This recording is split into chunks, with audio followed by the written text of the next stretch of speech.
Praise the Lord.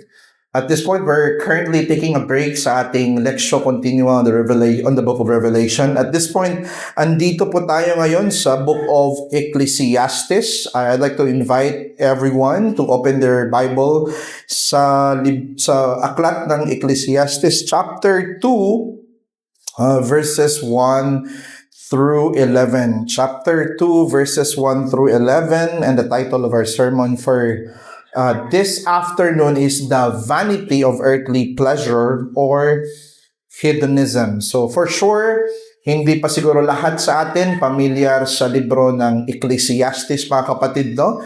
And since we're jumping right through dito sa Ecclesiastes 2, gusto ko lang bigyan kayo ng konting background about the book. Itong libro ng Ecclesiastes, this is one of the wisdom books in the Bible. So, ang aim nito ay magbigay sa atin ng wisdom. And this was written by the man named Koheleth, no? Or the preacher. Sa Hebrew is Koheleth, which I believe to be Solomon and many other Christians.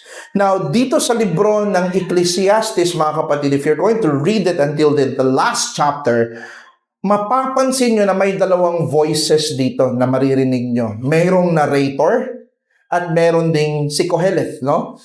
Many people believe na magdalawa ang writer nito, no? But I believe that they are exactly the same person, na si Solomon pa din itong narrator na ito. Now, ang pinaka-message ng libro ng Ecclesiastes is to convince us, kukumbinsihin tayo, that this life under the sun, itong buhay natin dito sa mundo, no? If we are going to consider this, it cannot give us true rest.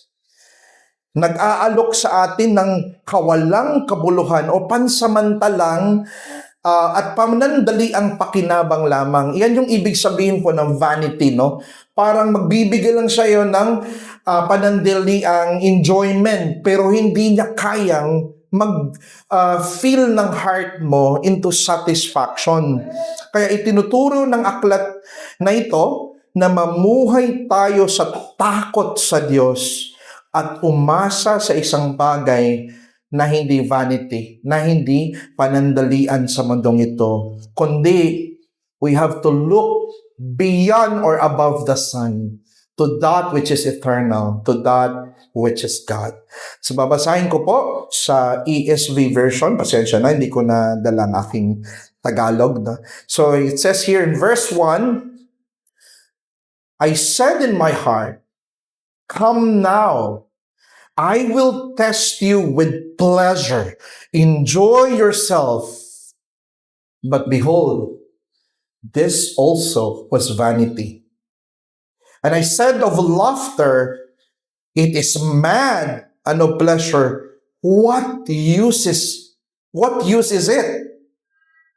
And I searched with my heart how to cheer my body with wine, my heart still guiding me with wisdom, and how to lay hold on folly, till I might see what was good for the children of man to do under heaven during the few days of their life.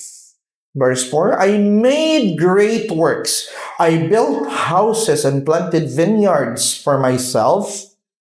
I made myself gardens and parks and planted in them all kinds of fruit trees. I made myself pools from which to water the forest of growing trees.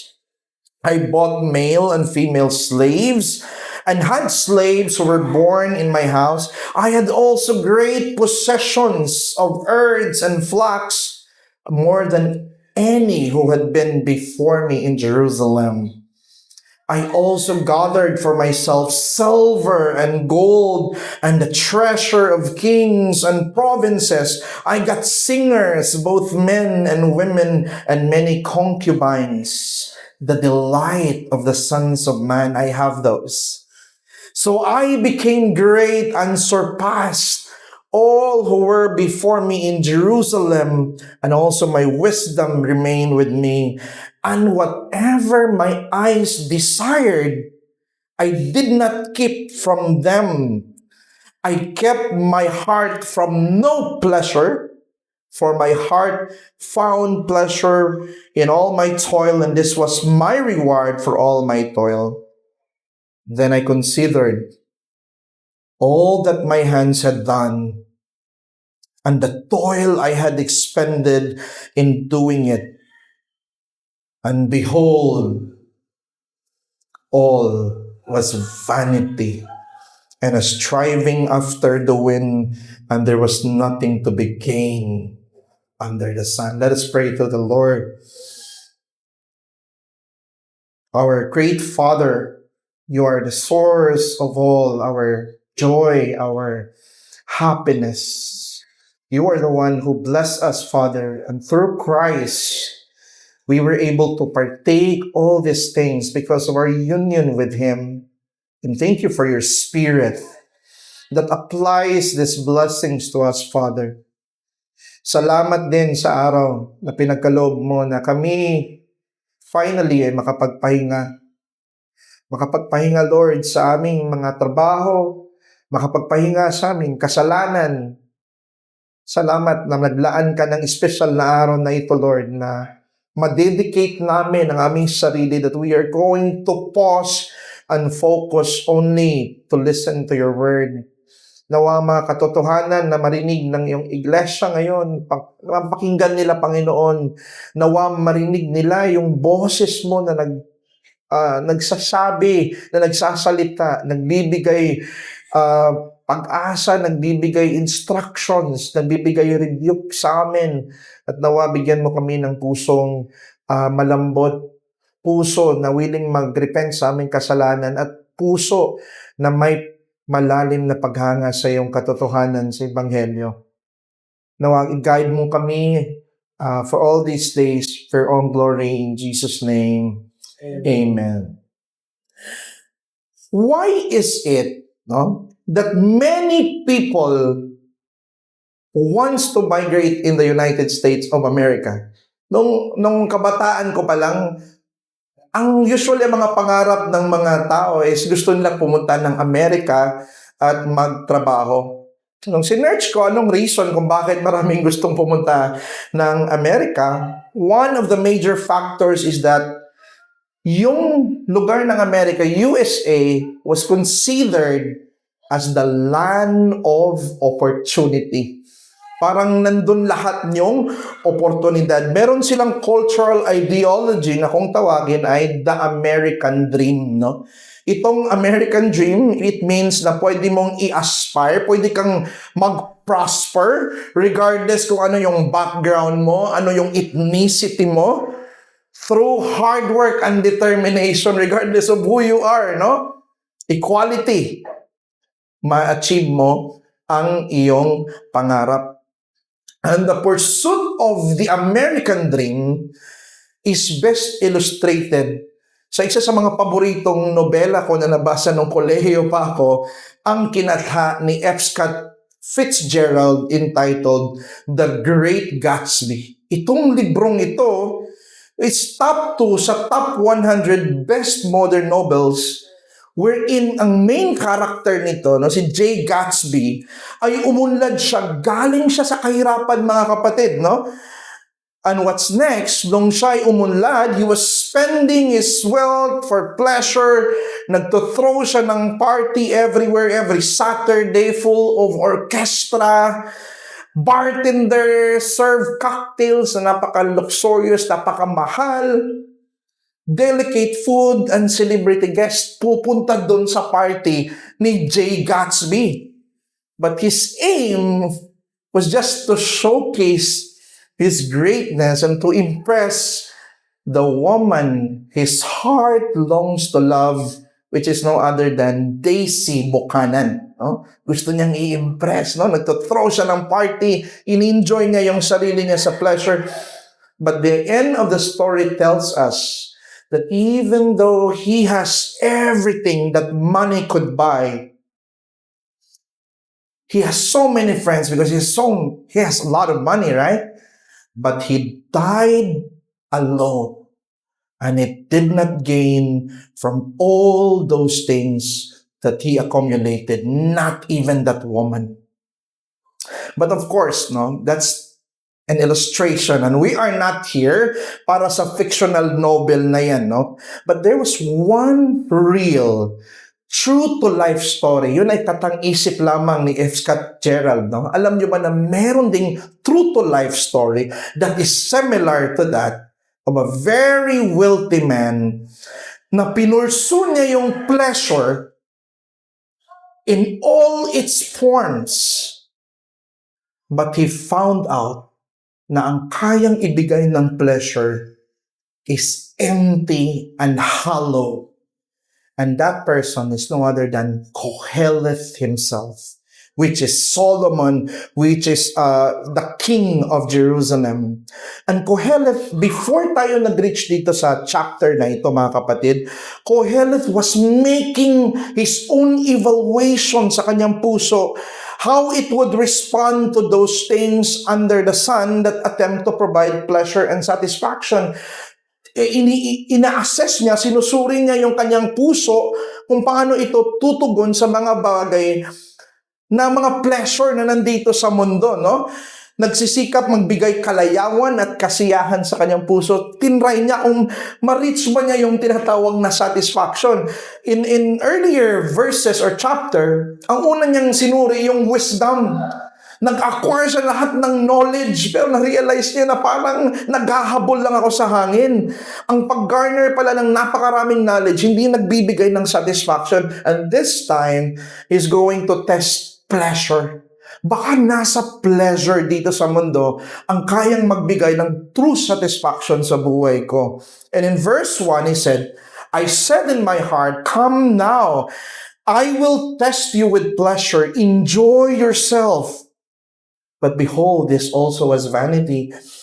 Sabi niya, I will test you with pleasure. To test, mga kapatid, no, is to conduct an experiment or observation. Parang ini-investigate niya yung puso niya kung ma-fulfill ba sa mga pleasure na kayang ibigay ng mundo. Pleasure is the English translation of the word simcha, which means joy, gladness, gaiety. At sa passage ng Ecclesiastes, we know na even ang pleasure ay gift ito ng Panginoon. No? Hindi naman masama ang pleasure or ma-entertain ka, magiging masaya ka. Hindi naman siya mali. Nagiging mali ang pleasure, mga kapatid, when you make it your rest. Kung ginawa mo na siyang, doon ka na nagre-rely dito na magbibigay sa'yo ng tunay na kasiyahan, kasi hindi. Kaya ang mensahe natin for this morning is this: there is no lasting satisfaction and meaning in the pursuit of earthly pleasure. Ang pag-chase after mo sa pleasure na ikaw ay ma-enjoy, ma-entertain sa buhay mo, ang kayang ibigay na kasiyahan nito, mga kapatid, it's just like a vapor, para lang siyang bula, no? That it appears a little time, but suddenly it vanishes, no? Parang ganun lang yung joy na kayang ibigay ng entertainment. And two things we're going to look at this morning. Una, titingnan natin yung vanity, ang pagkawalang kabuluhan ng pleasure of entertainment. I said earlier, no, hindi masama, no, na manood tayo ng entertainment, no? Pero kung hahanapin mo yung true satisfaction mo diyan, yan yung malaking pagkakamali, no? That is vanity. And number two, the pleasure of the pursuit for greatness. Yung naglulong ka, parang wala kang satisfaction sa buhay mo. Ang gusto mo lang, mag-improve, mag-excel. And you think that you can be happier if ma-achieve mo na yung pinaka-highest form of excellence, no? Now, let's look at chapter 1, the pleasure of entertainment. Makikita natin dito na ang hard work and even yung pag-acquire ng napakaraming wisdom sa chapter 1, tinatawag ito na hebel. Ang ibig sabihin po ng hebel ay nagbibigay ng panandaliang kasiyahan. Yan po yung tunay na equivalent ng vanity, mga kapatid, no? Kohelet is doing this test to test the pleasure kung itong mga kasiyahan sa mundo kaya bang magbigay sa kanya ng hinahanap niyang fulfillment. Tinest niya sa hard work, wala dito sa toil, wala sa pagli-labor, makikita yung tunay na satisfaction. He tried wisdom, baka sa pag-acquire ng napakaraming knowledge, ma-achieve ko ito. Wala. And is now trying the pleasure. First comedy in verse 2. I said of laughter, it is mad, and of pleasure, what use is it? Sinabi niya sa halakhak sa Tagalog, mga kapatid, kalokohan. Itong comedy daw ay kalokohan. Ang kasayahan, anong halaga nito? Sabi ni Kohelet. Laughter, as we all know, hindi siya necessarily bad, no? Ang ma-enjoy ka sa mga comedies. In fact, may time sa buhay natin, mga kapatid, na ang pinaka-appropriate na response natin sa sitwasyon is to laugh. Kaya may season to laugh, no? May season to weep, may season to do other things, mga kapatid, na itinakda ng Panginoon. And it is one of the languages of joy. When you laugh, it means you're happy. And there's absolutely nothing wrong about it. Because maybe maraming ginawa ang Diyos sa'yo na worthy na matuwa ka, ma-enjoy ka sa iyong buhay. But when this good thing, kung ito ng entertainment, mga kapatid, is used as a substitute for God, then it becomes vain. Nagiging vain na siya, mga kapatid, kung nakakaroon ka na ng dopamine sa puso mo o sa utak mo, nahahanap-hanapin mo ang anything na makapag-entertain sa'yo more than God. And it becomes even more dangerous. And titingnan mo yung mga social media ngayon, yung mga reels na mga short clip, na may mga funny videos, no? Dinesign nila talaga na ganon para ang tao switch ng switch, swipe ng swipe until maubos yung time niya. Kakahanap niya ng mas ma-enjoy pa siya ng mga laugh trip na mga videos, right? At marami dito sa atin, sa time natin ngayon na yan yung pinifeed sa atin, anything that could make us entertain. Sinubukan niya yung comedy, yung laughter, yung entertainment. Perhaps sa unrestrained laughter, ma-replace dito ang emptiness sa puso ni Kohelet kasi di niya ito nahanap, no? He's putting it to the test. Maybe it will be replaced with joy and mirth, but the result of the test, nung sinubukan niya to substitute it with laughter and entertainment, sinabi niya, ito'y kalokohan. Nasisiya si Kohelet na siya tumatawa, pero alam niya that upon discovery, that even in great laughter, kahit gaano pa ito ka-therapeutic, ka-beneficial, may kulang pa din sa puso niya. Kaya napagtanto ni Kohelet that even this is vanity. Nagbibigay lang siya ng temporary na saya sa'yo, and then you're gonna go back to your emptiness. Maiisip mo naman yung pagiging hollow ng puso mo. And then you're gonna go back, finding again another entertainment in the hope na ma-fulfill yung puso mo. Pero hindi mo siya mahahanap. Kasi hindi naka-design ang puso mo na ma-satisfy sa mga comedies and entertainments na pinifeed dito sa mundo.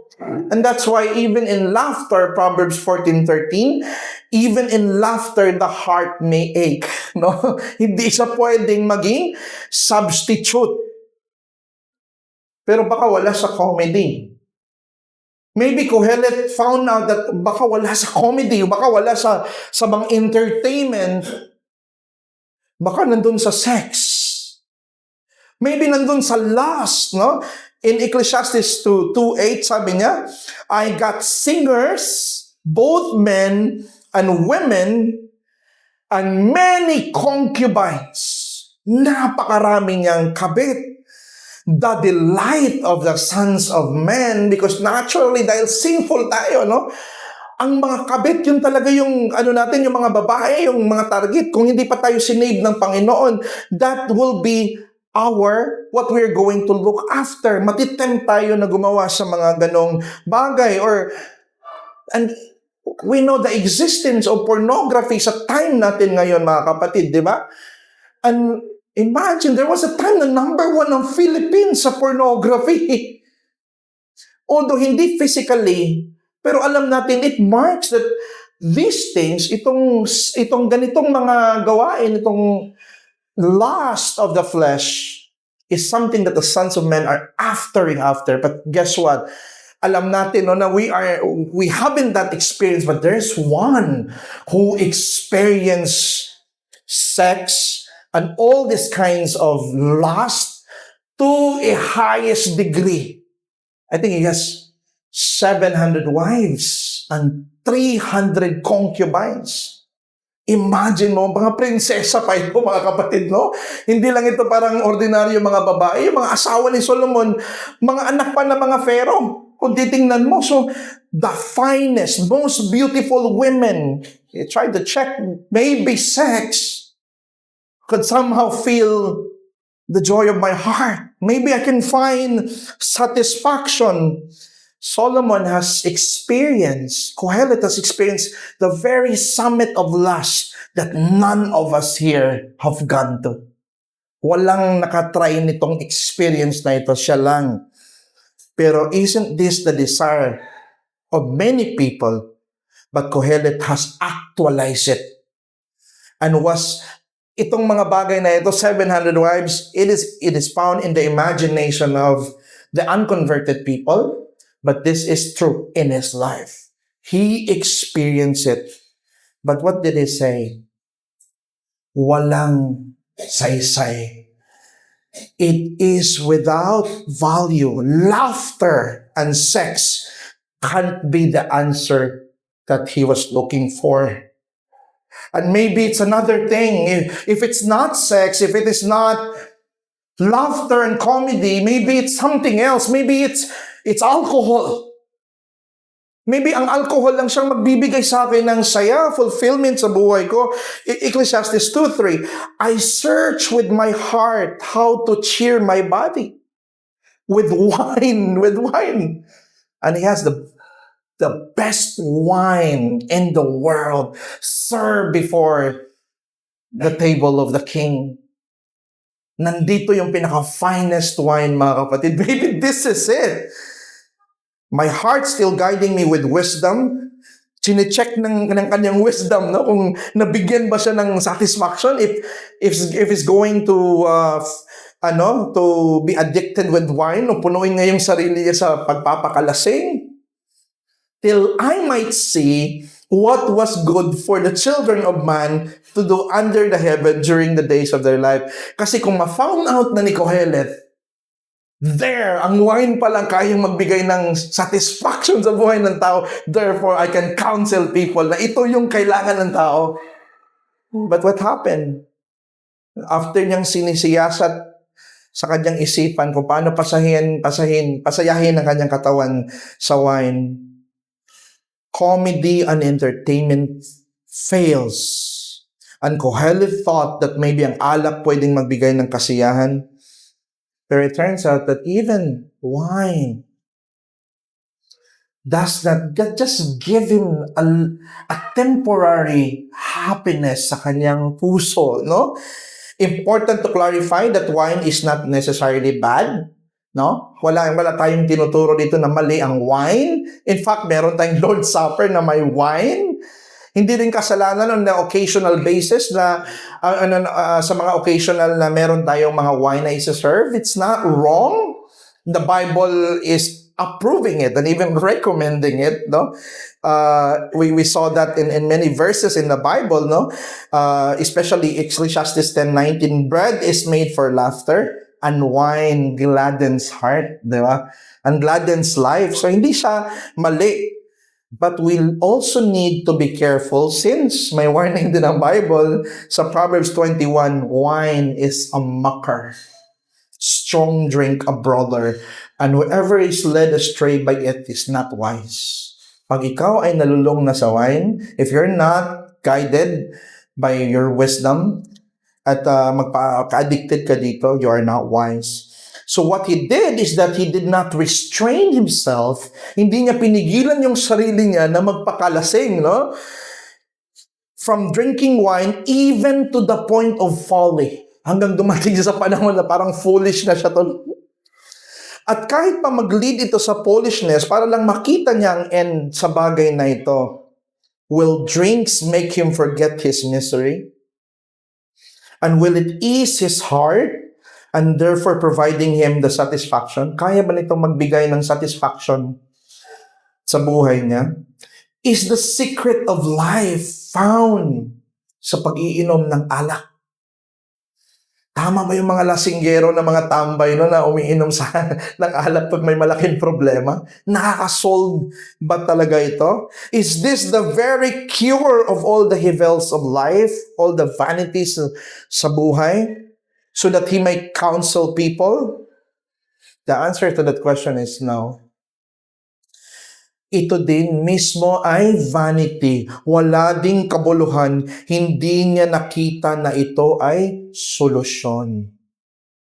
He does not see any lasting gain or satisfaction in alcohol drinking or wine drinking. Ang punto dito is, ginamit ng Diyos ang karanasan ni Solomon. Itong karanasan ni Kohelet or Solomon, ginamit ito ng Diyos sa pagsubok sa halaga ng kasiyahan upang ipakita at patunayan sa atin na hindi sapat ang mga bagay dito sa mundo upang magbigay sa atin ng tunay na kapahingahan. And you don't need to test all these things para ma-found out mo that they are vanity. God will use this experience of Solomon or Kohelet to convince you na itong mundo under the sun, anything here that is not God cannot give you true satisfaction. Precisely because our heart, itong puso natin, this was engineered by God. This was created and fashioned by God. And is designed na ang tunay na satisfaction ng puso mo, hindi mo mahahanap kahit anong bagay dito sa mundo, kundi ang Diyos lamang. Kaya may eternity dito sa puso natin para walang ibang pwedeng makapag-satisfy nito, kundi ang Diyos lamang. Whom have I in heaven but thee? Diba? Sabi ni Asaph, whom have I in heaven but thee? And there's nothing upon earth that I desire besides thee.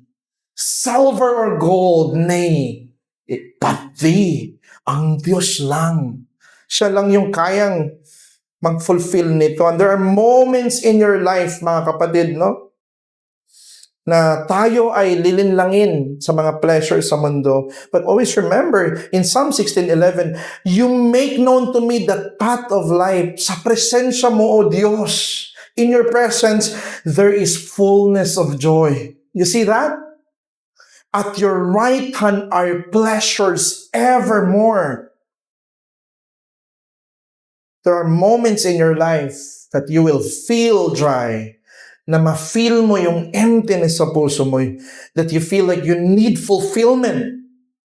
You think that maybe kailangan mo lumabas with friends, mag-inuman, manood ng mga sitcoms para ma-enjoy sa comedy, movie series sa Netflix, or magpakababad sa mobile games para ma-enjoy, or video games. And when you complete all the levels, makompleto mo na yung, you pine for another game, right? You pine for another entertainment. You look for another entertainment, so on and so forth, because of your deep longing. And there are many men right now are tempted to watch pornography in the hope na ma-feel yung internal void sa puso. It's not being talked about always, but it's a reality. We have statistics about this, brothers, no? Sure, you are laughing and left the pleasure, you felt the pleasure the whole day, right? and was entertained, naramdaman mo yung pleasure, na-enjoy naman ako eh. After kong ginawa yung mga bagay na yun, next time ulit. But as soon as you're at home with yourself, pag umuwi ka na sa bahay mo, and you're done with all those entertainments and stuff, you still feel hollow and empty within. Parang hindi ka kompleto. Parang nawala yung joy, na parang bula lang silang nawala. The pleasure you were enjoying suddenly becomes a vapor. It disappeared and you are haunted with the same emptiness. But mind you, brethren, mind you, we are thirsty travelers. Para tayong traveler na uhaw in a parched desert land. At ang mundong ito, ito'y nag-aalok ng inuming hindi kayang pawiin ng iyong pagkauhaw. They are just broken cistern. Jeremiah 2:13, for my people have committed two evils. They have forsaken me, the fountain of living waters, and hewed out cisterns for themselves. Broken cistern. Di kayang magbigay sa iyo ng satisfaction. But Jesus, the Lord Jesus, how sweet is the name of Jesus.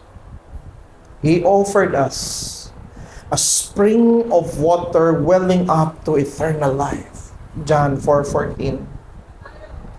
And may the Spirit open the eyes of your heart, and you will plead like the Samaritan woman who said, Sir, bigyan mo ko ng tubig na ito. Give me this water so I will not be thirsty again. Kaya ang remedy dito, mga kapatid, kung darating sa buhay mo na you feel hollow, you feel empty, hanapin mo si Kristo. Bumalik ka sa Ebanghelyo at huwag kang sumandal sa makamundong kasiyahan. Fight for the true pleasure that He alone can provide. And know that you will find Him whom your soul loves. Find Him in the songs that we sing in the church, right? Find Him even in the most lousy and monotonous preaching of the Word. Find Him even in the sacraments that you partake. And find Him in those every words of prayer. And may those words, no, na marinig mo about sa Ebanghelyo, magbigay spark at buhay sa iyong puso.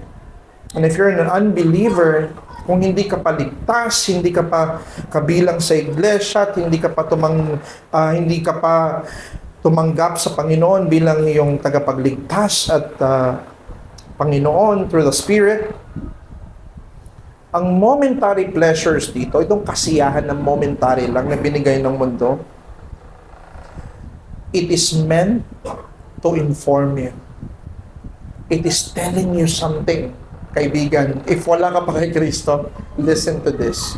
Lahat ng na-experience mo na joy, pleasure dito sa mundo, it is informing you. It is teaching you that there is one greater and most perfect, ever satisfying, ever abiding pleasure in which those things ay anino lang. And that is found in Christ alone. Siya yung tunay na pleasure. At lahat ng na-experience mo na kasiyahan dito, anino lang yun.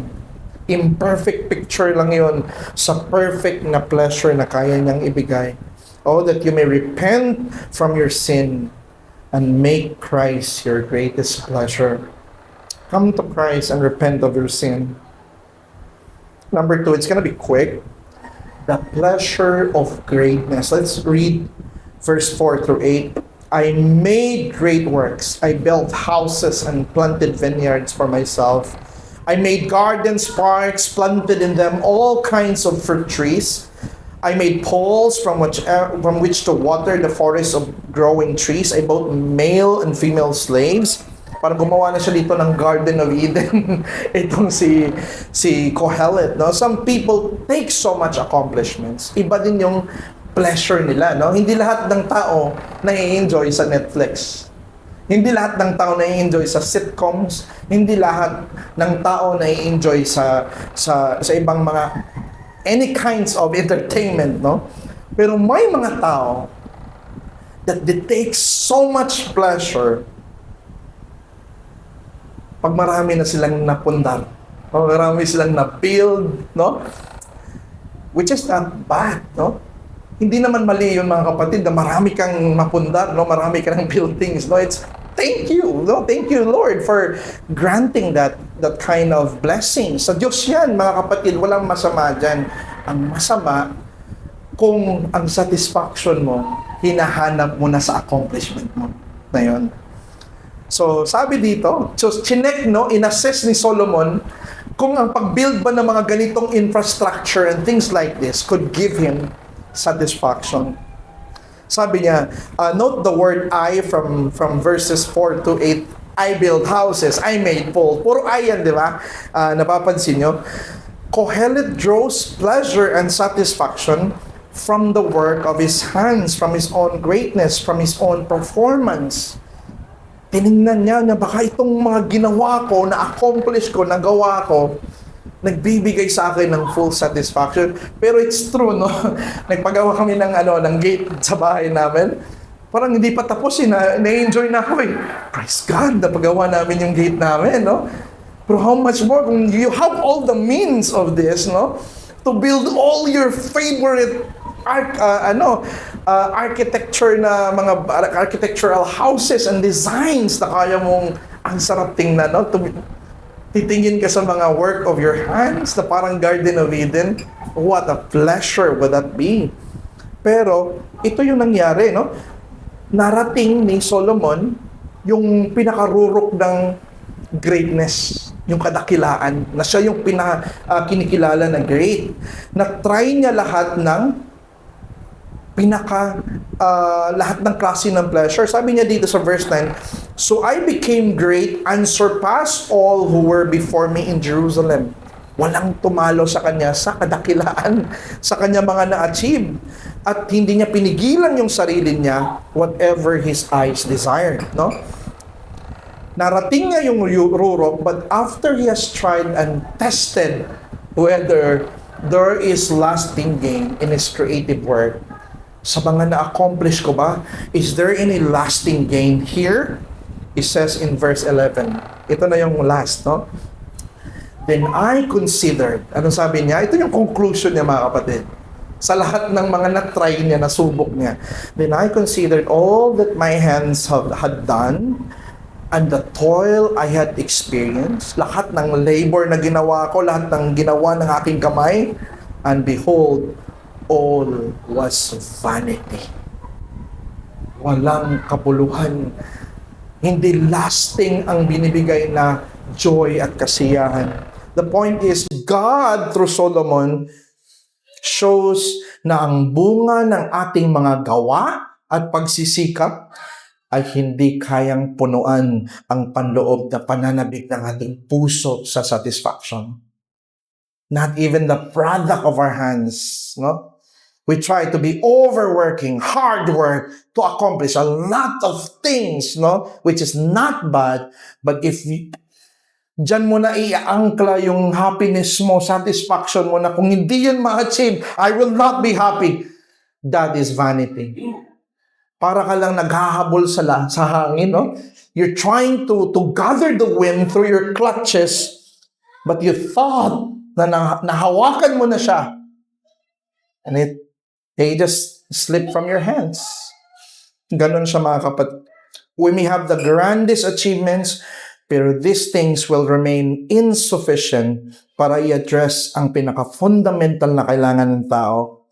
Hindi ka masasatisfy sa lahat ng achievements mo. And by relying on our accomplishments to be happy, mawawala ang saysay ng ating mga earthly accomplishments kung titingnan mo na ito na replacement sa Diyos ng walang hanggang kaligayahan. Imbes blessing ito, imbes achievements ito, excellence ito na real, na may value, pero the moment na-replace mo na siya sa Diyos, you lose the value of all those things. Nawala yung kanilang saysay.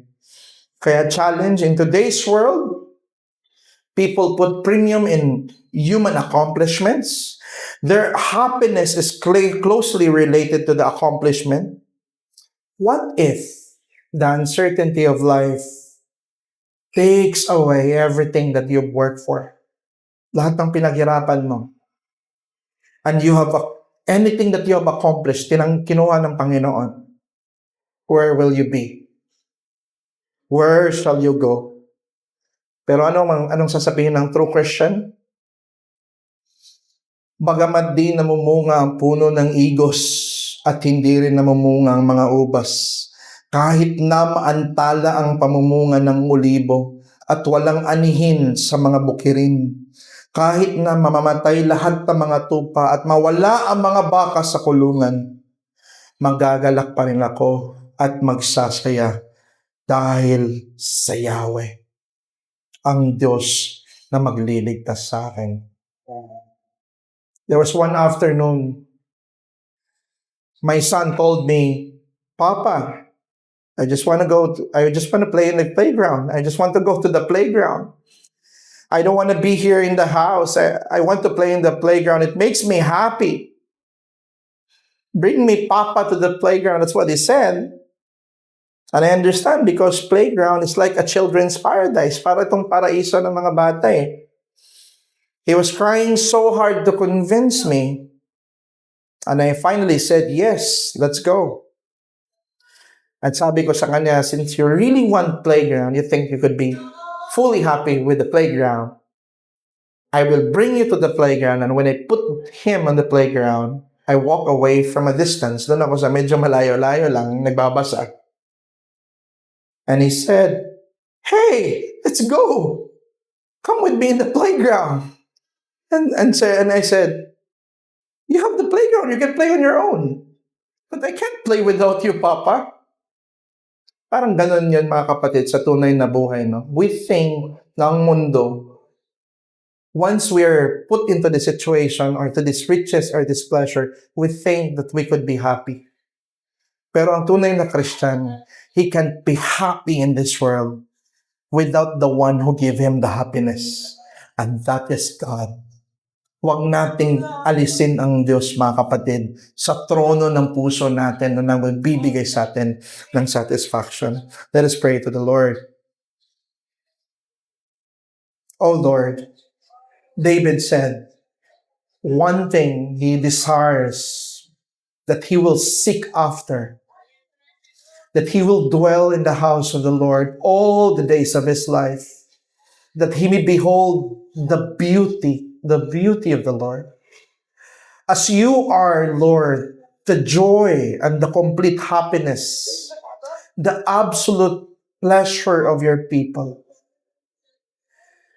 May you guard us, preserve your people, that we may not lose sight on the beauty of Christ, on the beauty of your gospel. May each every day seek you and find you as our greatest treasure, our food that allows us to live. Our happiness is you, Lord. May this message encourage your people. Give them a greater desire to seek you in their Bible reading, seek you in their prayer life, seek you in their devotion, and seek you wherever they go. May this be a reminder that none of these things in the world could give us happiness other than you. All will be gone, all will be taken away. But as long as we have you, we're the happiest people in this planet. Thank you, Lord, for your grace and for this word. In Jesus' name, amen. Praise God.